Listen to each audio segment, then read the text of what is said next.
જય દ્વારકાધીશ. જય દ્વારકાધીશ. અમૃત પુષ્પ સંશોધક સ્વ દિનેશભાઈ આર વિઠલાણી. હું જુનાગઢથી સમીરભાઈ ભીમાણી, મમતાબેન ભીમાણી. આજે આપને એક રિઝલ્ટ મળ્યું છે તો એ બેનના મોઢેથી સાંભળીએ. શું નામ તમારું બેન? મારું નામ અરુણાબેન.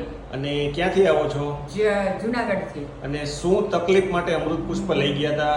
મેં એસિડ પીધું હતું, મારી નળી સકડાતી હતી એને ટૂંકમાં આપણે અન્નળી સંકોચાઈ ગઈ હતી અને એના લીધે શું તકલીફ થતી તમને? એને અંદર ખોરાક ન જાતો. ખોરાક ના જતો.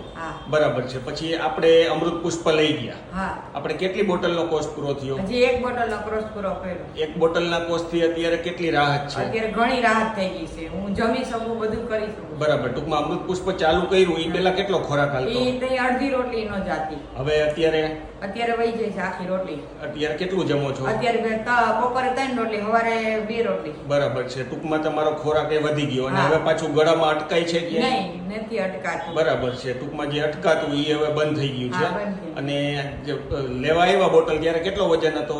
ત્યારે 40 કિલો. અને આજે આગળ કર્યો તો કેટલો થયો? અત્યારે તો કેટલો?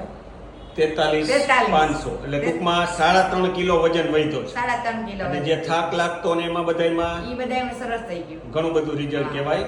દ્વારકાધીશની કૃપા. જય દ્વારકાધીશ. જય દ્વારકા.